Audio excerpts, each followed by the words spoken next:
Hola chicos. Hola. S'il n'y avait pas eu de pandémie, Julie, 26 ans, vivrait toujours à Marseille. Je vous présente mon lieu de travail sur le Beach Club directement. On a une vue assez paradisiaque. Chargée de gestion dans une association médicale, elle devait y signer un CDI en octobre dernier. Mais tout a été annulé à cause du coronavirus. Elle est partie à l'aventure au Mexique et a décroché un emploi de directrice des ventes dans ce groupe américain de restauration de luxe. Hi Rossi, it's Julie from Gitano. Ah, bonjour Julie. I saw your reservation. Elle gère les réservations et incite les clients à rester après le dîner pour consommer pendant la soirée dansante. Yes, sure. So we have a special offer for you because you are having dinner with us. So the prices are a consumption of $100 per person. Ah oui, ça me va très bien. Great, thank you. Bye bye. En un coup de fil, Julie a vendu une table à 1 800 €. La Française gère aussi la plage privée, 80 € le transat ou 500 € pour ses huttes gypsy. En plus de son travail, Julie a gagné une qualité de vie incomparable. Alors ça, c'est notre petit spot secret. On a notre ami Liguane qui nous tient compagnie aussi. On médite, on prend l'air, on regarde l'horizon, on regarde l'océan et c'est absolument merveilleux. Nous sommes sur la Riviera Maya, l'une des plus belles régions du Mexique. À Tulum, il fait entre 28 et 32 degrés toute l'année. Paysage de carte postale, eau translucide, sable blanc et surtout l'impression que le coronavirus n'a jamais existé.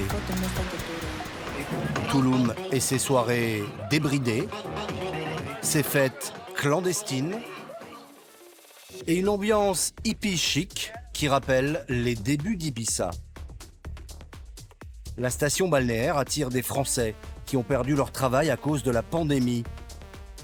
Tous rêvent d'un nouveau départ dans ce pays qui n'impose aucune restriction sanitaire à l'arrivée.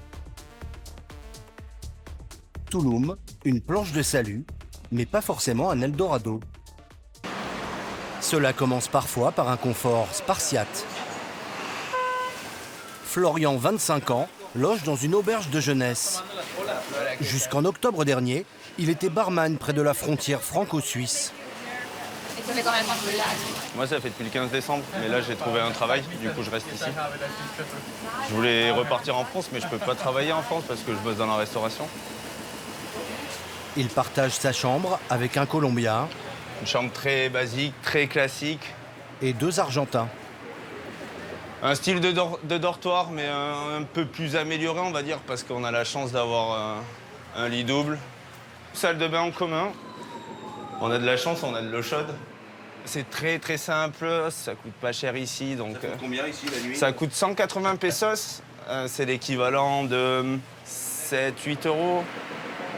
Arrivé avec un visa touriste valable 6 mois, il a d'abord fait la fête et dépensé ses 2000 € d'économie. Ensuite, il fallait soit rentrer, soit chercher du travail.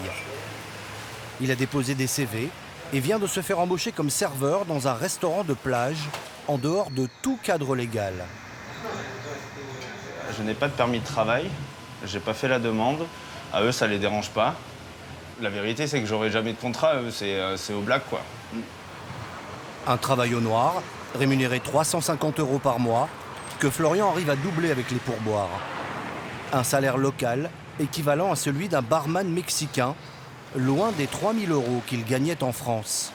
Donc voilà mon petit restaurant où je mange très souvent les midis, qui font des bons prix en plus sur les tacos. Donc là, je vais en prendre 4. Donc ça va me faire 30 pesos, ça va me faire 1,20 €. Et puis ça me remplit l'estomac, c'est bien. Et puis c'est très très bon. Hola, ¿qué tal? Il n'y a plus de cochon grillé. Des pastors? Non, Ya no hay. mais il reste celui au ¿Es bœuf. el mismo precio o...? Non, c'est plus cher. Aujourd'hui, son budget déjeuner est multiplié par 2, Et bon appétit. 2,40 €. Rico. Florian mène une vie de routard. où chaque euro est compté. Mais il n'a aucune intention de rentrer en France. La nourriture avec les doigts, c'est la meilleure.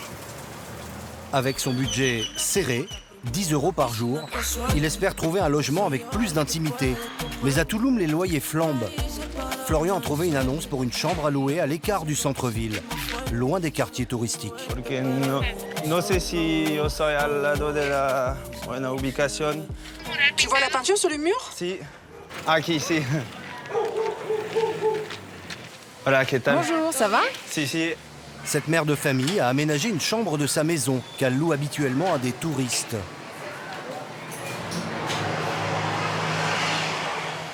Écoute, pour une personne, ça va? Avant, on la louait à la nuit, mais je n'ai plus le temps de m'en occuper. Ah, si, comprende. Si, si. Alors si ça te va, je te la loue 300 euros par mois, si c'est pour une longue durée. Me parece un poco caro para mí, 6.000, la verdad, porque yo trabajo aquí y no me pagan mucho. ¿No necesitas un depósito? Il faut payer 3 mois de loyer d'avance. C'est la seule chose que je te demande. Okay. Si, normal. Comprende, si. 3 mois de loyer d'avance, cela fait 900 euros. Hors budget pour Florian. La clim, le frigo et la télé, ça ne sera donc pas pour tout de suite. Si, muchas gracias. Un petit salaire, un logement sommaire. Pourtant, Florian s'estime heureux. Je vais continuer à vivre au jour le jour, sans me poser de questions. Aller travailler, vivre ma vie comme en France, mais avec la plage et avec tout ce qu'on n'a pas en France. Comme lui, des centaines d'étrangers seraient rémunérés de la main à la main, sans contrat. S'il y avait des contrôles, ce serait l'expulsion des travailleurs clandestins et la fermeture de l'établissement. Mais ici, les autorités ferment les yeux. Car l'essentiel, c'est de préserver le tourisme coûte que coûte. Avec plus de 200 000 morts, le Mexique est l'un des pays les plus endeuillés au monde. Le masque est obligatoire, mais seuls les Mexicains sont verbalisés. Les touristes ne le portent pas. Beaucoup contractent le virus en arrivant. Une population jeune qui développe rarement une forme grave.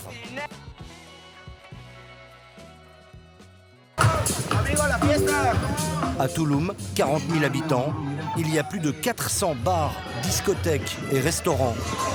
C'est l'univers dans lequel navigue Julie. Elle aussi a eu la Covid un mois après son arrivée, avec juste un peu de fièvre. Le soir, dans l'établissement qui l'emploie, elle assure les relations publiques avec la clientèle, essentiellement américaine. Hello! Super, incroyable! On s'amuse beaucoup! Amazing! Enjoy your night, girls! Anything you need, I'm here to help you. Julie leur a vendu un package, un menu à 150 euros par personne pour des tapas fait maison, 100 euros de plus pour des cocktails à profusion et surtout une ambiance boîte de nuit où tout est permis.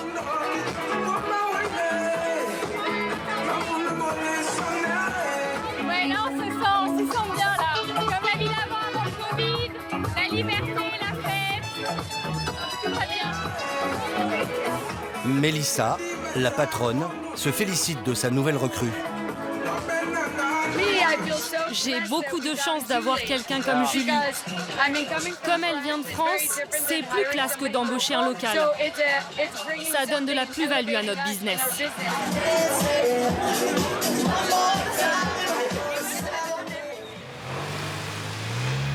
Après 2 mois d'essai, Julie vient enfin de signer un vrai contrat de travail à 1 800 euros net par mois, 6 fois le salaire moyen au Mexique. Elle a pu emménager dans cette pension tenue par une famille maya. Hola. Bonjour. Bien, merci. Donc ça c'est Mariana et Esther qui s'occupent de notre petite maison. Qui sont là, qui prennent soin de nous et qui sont adorables. En colocation pendant 2 mois, elle a désormais les moyens de vivre seule. Donc moi j'habite ici El rey de oros, le roi d'or. Donc ça, c'est ma petite maison. C'est assez simple, c'est confortable. Pour ses 20 mètres carrés, elle paye 700 € par mois, presque la moitié de son salaire. La Française est tombée amoureuse du Mexique en 2014, lors d'un échange étudiant pour son école de commerce international. Le jour de ma remise des diplômes dans mon université du Mexique. Lorsqu'elle s'est retrouvée sans travail à Marseille, revenir au Mexique s'est imposé comme une évidence. Ah, il y a mon père qui m'appelle. Allô? Allô? Coucou. Ça va? Ça va et toi? Ouais. T'es à la maison? Bah ouais, je viens d'arriver, il faut que je reparte.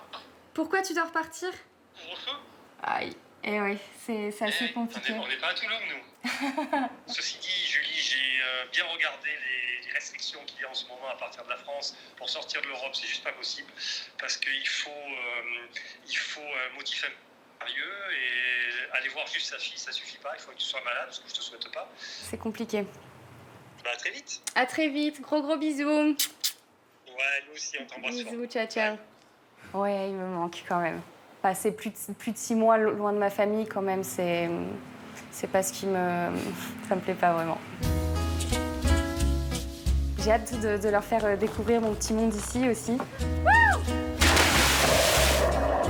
Son petit monde, elle n'en profite qu'1 jour par semaine.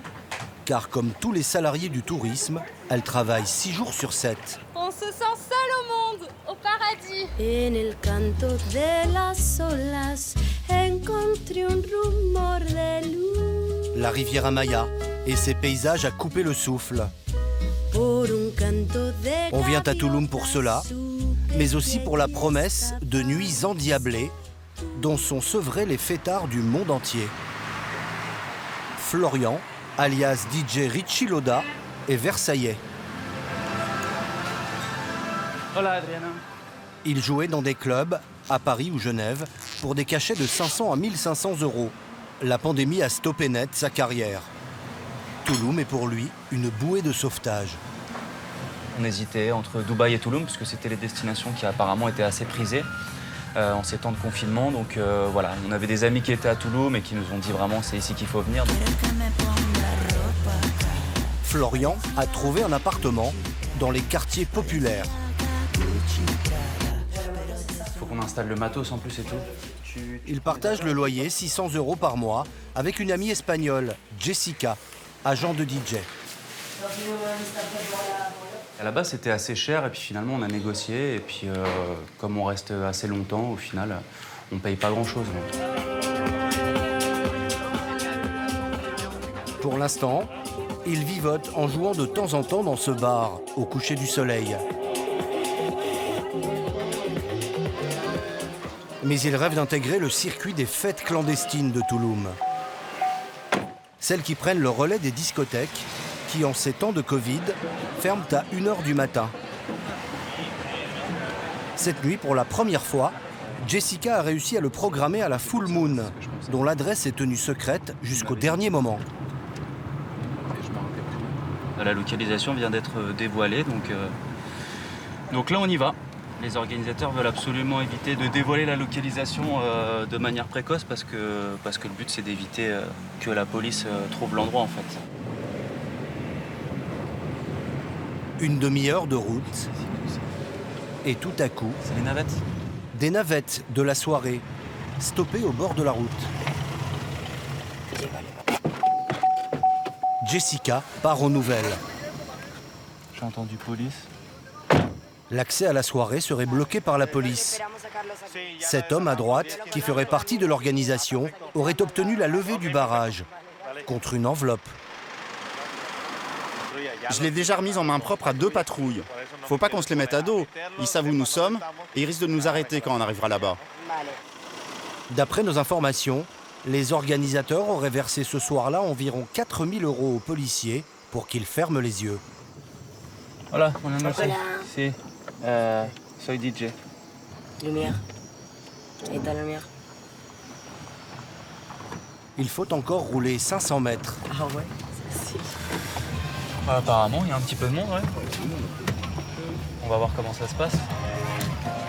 La fête clandestine se déroule devant un hôtel désaffecté au milieu de la jungle. Florian est censé jouer à 1h, mais impossible de trouver l'organisateur. C'est Cyrus, un DJ suisse, qui lui annonce l'ordre de passage. Alors eux, ils font un B2B jusqu'à 2h30. À 2h30, moi je pense jusqu'à 4h. À 2h30. Ouais. Et moi je suis jusqu'à 4h. Et après 4h, je sais pas si. Wow. Déception pour le Français, qui doit patienter 3 heures s'il veut mixer.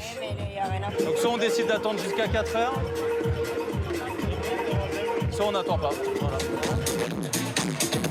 Mais il attendra. Des dizaines de DJ à Touloum aimeraient être à sa place. Sur le dance floor, des tuffers venus d'Argentine, de France ou des États-Unis. Ils sont maintenant 300. Chacun a payé 50 €, un prix inaccessible pour la jeunesse locale. Cracheurs de feu, 3 bars et même un carré VIP à 2500 € la table, avec chicha offerte par la maison. Moi j'habite à Paris, donc je sais ce qui se passe. On est complètement confinés, complètement privés de notre liberté, complètement privés de tout. Et moi ça me tue, ça me déprime. Bravo frérot, t'as assuré. 4 h du matin, Florian prend enfin les platines.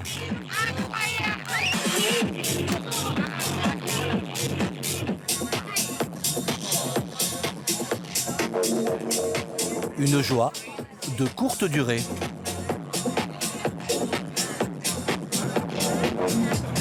Après 20 minutes, la musique s'arrête. Je suis désolé. Il y a la police. La police vient de débarquer. Nous allons saisir votre matériel. Vous éteignez tout, on va tout prendre. Débranchez tout. Non, vous reposez ça. La fête est finie.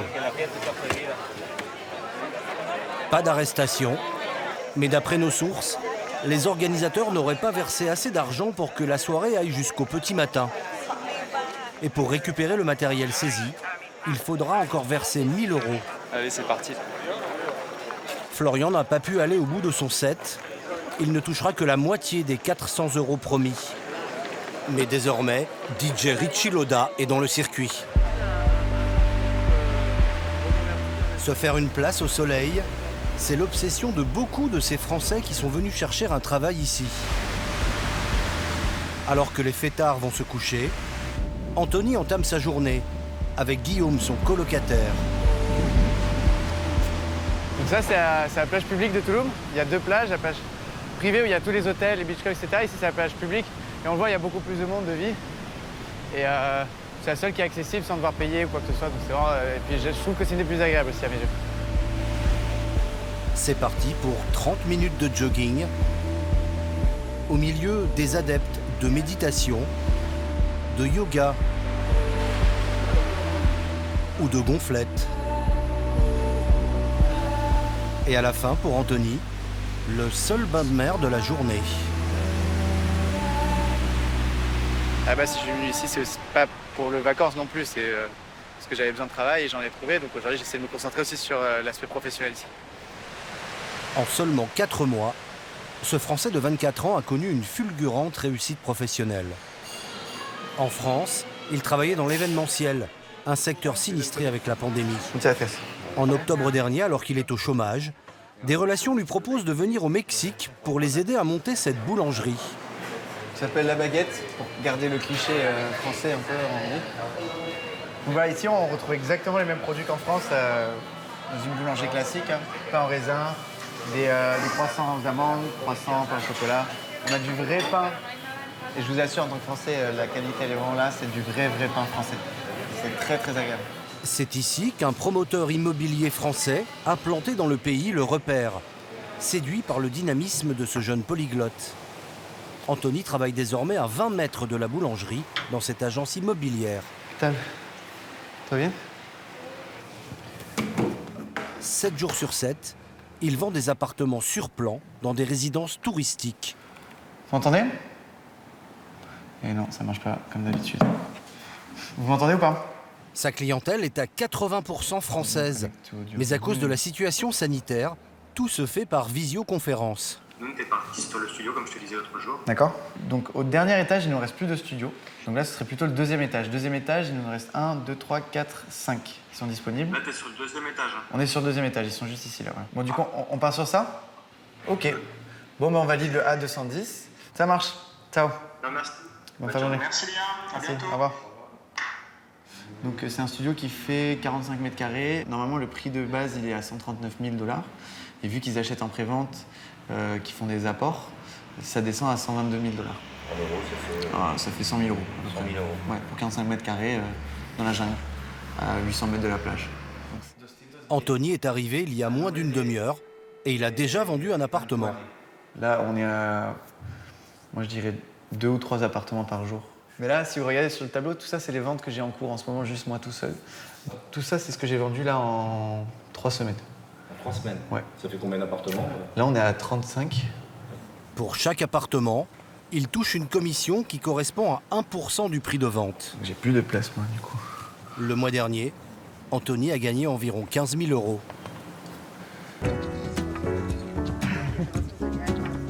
Ou visite d'appartements avec de riches Mexicains, dans la première résidence fraîchement sortie de terre.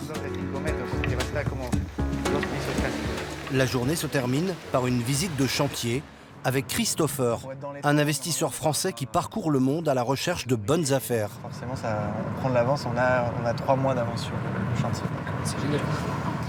La construction de cette nouvelle résidence, 104 appartements en pleine jungle, devrait être achevée en mai 2022. Donc tu vois là, il y a les studios qui commencent à être finis et ton loft est juste ici. Un loft de 67 mètres carrés que Christopher a prévu de mettre en location saisonnière. On va expliquer. Un appartement comme ça, il m'a coûté, de mémoire, je crois que c'est quasiment 120 000 €, parce qu'il y a une réduction en achetant sur plan. Et il va me dégager à peu près 10-12 000 € par an net. Donc ça fait à peu près 10%. Donc en France, les taux de rendement moyens, ils sont à peu près à 4%. Depuis un an, la crise de la Covid a fait découvrir cette région du Mexique à tous ceux qui voulaient s'échapper des confinements à répétition. Mais le développement immobilier qui s'accélère grignote petit à petit la jungle et les paysages idylliques de la Riviera Maya.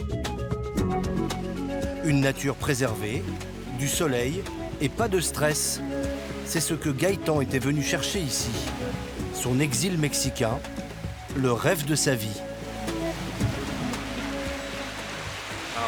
On dépêche qu'il faut rentrer à la maison.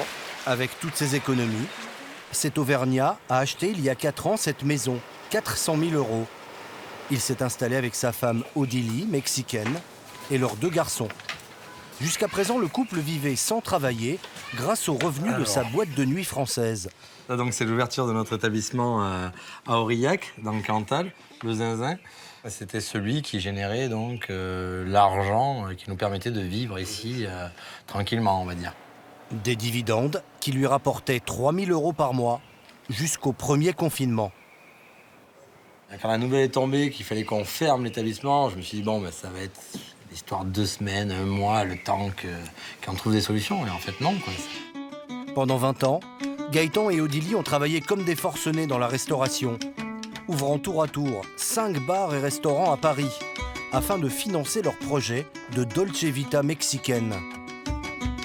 Ça, c'est la première affaire. Celle qui avait à côté de Sciences Po. C'est devenu un magasin de pompes, celle-là n'existe plus. Désormais privé de revenus, Gaëtan doit se retrousser les manches. Il a décidé d'ouvrir une rôtisserie au nom bien français, Chez Papa. Alors, chez, ils vont dire chez papa. Mais donc ils savent pas trop ce que ça veut dire chez, mais papa, tout le monde sait ce que ça veut dire. Il a choisi de mettre le restaurant au nom de sa femme. Je pense que después tenemos que ponerlo arriba del techo. Car pour un étranger, ouvrir son propre établissement implique des mois de tracasseries administratives. Pour cette première soirée, le Français attend une 40aine d'invités. Et c'est lui qui sera au fourneau. J'ai été souvent patron d'établissement, donc du coup j'avais un chef de cuisine que je dirigeais et qui dirigeait lui-même sa cuisine, et là c'est une grande première. On commence à avoir la pression. Et voilà, 2 jolis petits gigots qui viennent direct du Rancho del Tigre, là, ficelés par Vivien. Et donc, du coup, maintenant, c'est l'heure de la marinade. Voilà, un petit massage. Ce soir, il est aidé par Vivien, un charcutier français installé à Cancun, à 1 heure de route, qui sera l'un de ses fournisseurs. C'est trop.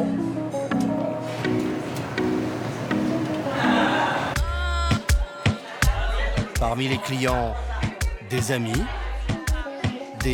d'amis, français, américains, mais aussi mexicains. Pour les séduire, Gaëtan a demandé à Vivien, originaire de Sarreguemines, de lui apporter sa spécialité. Un pâté lorrain. Le pâté lorrain, made in Cancun.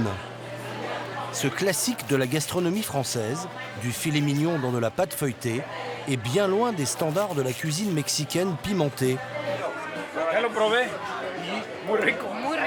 C'est très bon. C'est fumé avec des herbes. Ça ressemble à un strudel farci à la viande. C'est pas piquant du tout, c'est même presque sucré. Pour se démarquer de la concurrence, Gaëtan propose des produits qu'on ne trouve dans aucune autre rôtisserie de la région, comme les merguez de Vivien. C'est délicieux, délicieux. Quant au gigot, On est presque un peu trop cuit, mais ça va. Hein, on est bien quand même.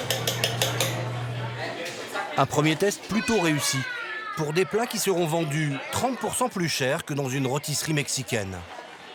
À terme, j'espère pouvoir trouver un cuistot pour pouvoir moi me libérer, parce que là, faire 12-13 heures d'affilée, ça va être un peu compliqué. Surtout après 5 ans de repos, il faut que j'y aille doucement quand même. Gaëtan n'a aucun espoir de voir sa boîte de nuit française rouvrir dans les prochains mois. Il sait que désormais, son avenir passe obligatoirement par le succès de cette rôtisserie s'il veut prolonger son aventure mexicaine.